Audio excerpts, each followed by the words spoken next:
Ladies and gentlemen, welcome to the 32nd episode of Visioncon Spotlight, your in-depth look at the nerds you love. I'm your host, Zach Wilson. But you didn't come here to see me today. You came to meet the man of the hour. He's a master props and cosplay maker, here to give us all a look behind the veil. Ladies and gentlemen, please help me welcome the CEO and owner of SKS Props, the one, the only, Stephen K. Smith. Stephen, how are we doing today? Doing good, man. Thanks for having me on. Thank you for coming on. I will say, and if I've said it once, I have said it 1,000 times.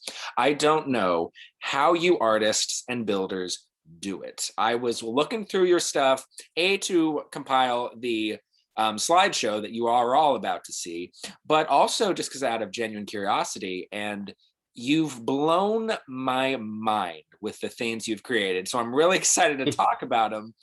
So let's just jump right in, Stephen. And I just want to know, to start us off, how you got into prop building.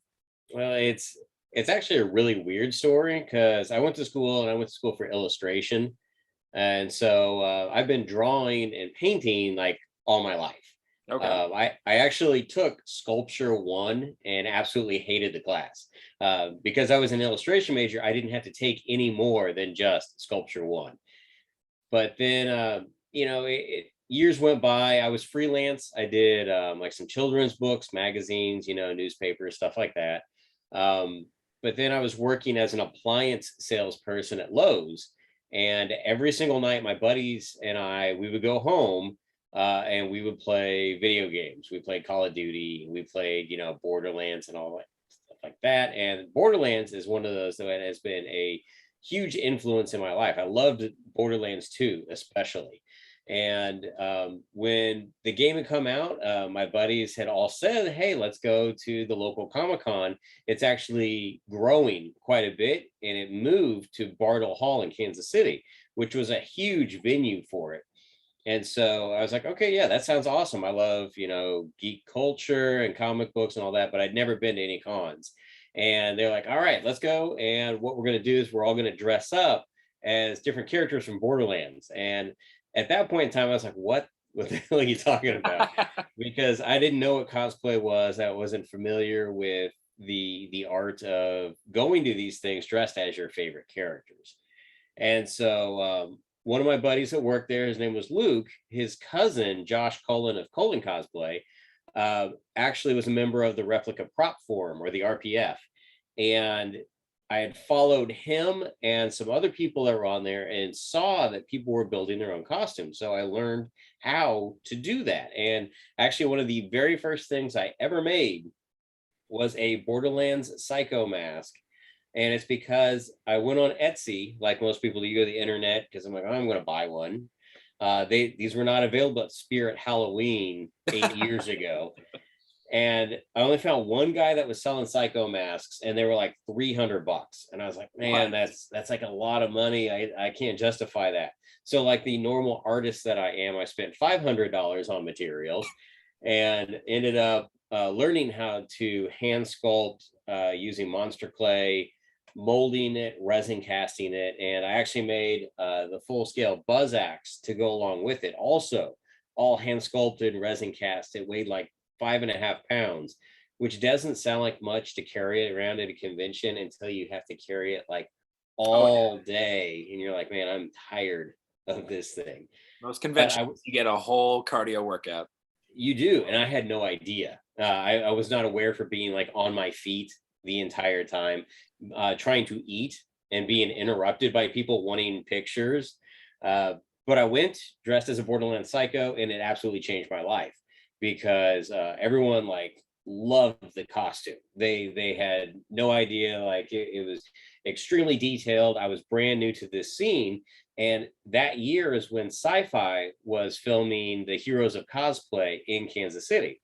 And so I was on TV. I got interviewed by Sci-Fi. I did all this extra stuff. And like it kept coming up of like, how many years have you been doing this? And I'm like, about 2.5 months. This is my first costume.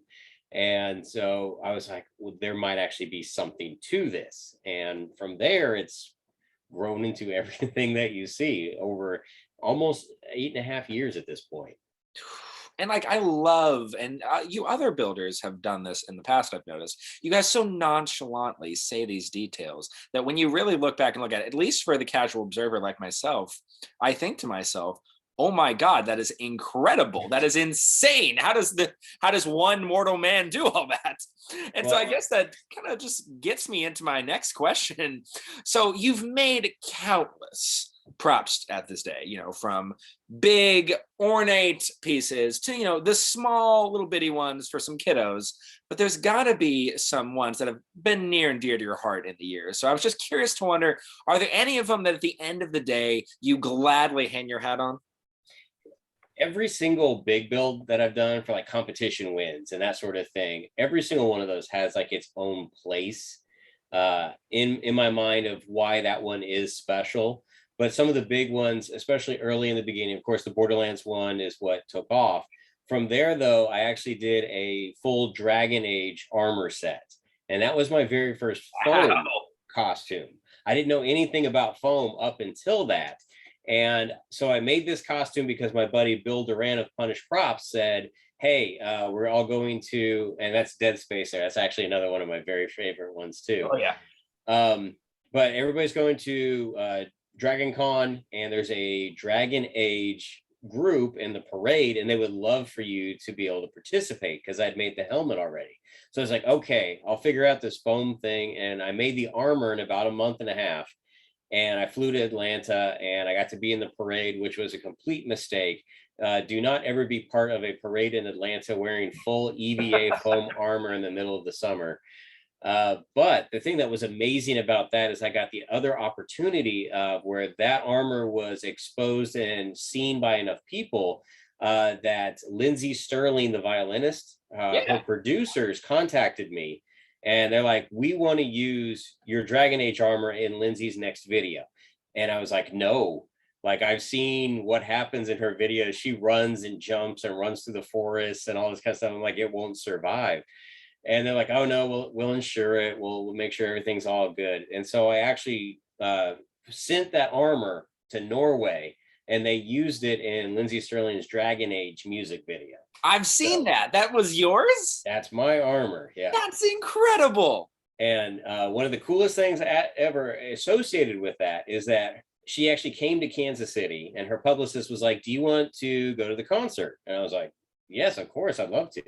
And they're like, well, would you like to meet Lindsay? And I was like, oh, of course.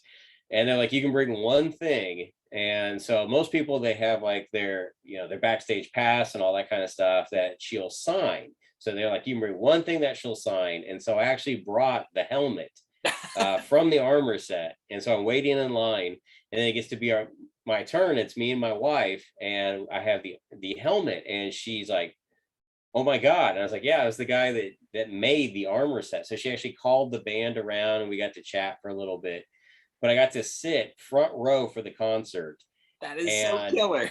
They actually played that music video on a 30-foot giant screen with her playing it live. And like I'm sitting there front row, like with the helmet. I'm like, no one else knows this feeling right now.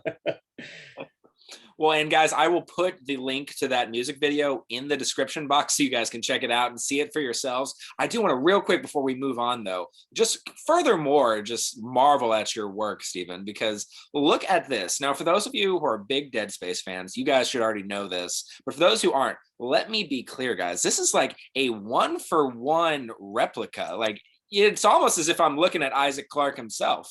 That is still my absolute favorite costume out of all the ones I've done. And that is still before foam. So everything in that is like the helmet is hand sculpted, molded, resin cast. All the back is like heat formed thermoplastics, because that's why I thought Hollywood did it. My favorite part, if you zoom in or if you can see the knobs that are right below the top of his neck area, I was having a real hard time sourcing the knobs. And if you look close, you can actually see they're actually Reese's peanut butter cups. No. Froze, molded, and then resin cast. Because I was like, those are the perfect size and shape. Oh my God, they are. That's awesome. So that's my favorite, like little Easter egg of the For sure. entire build.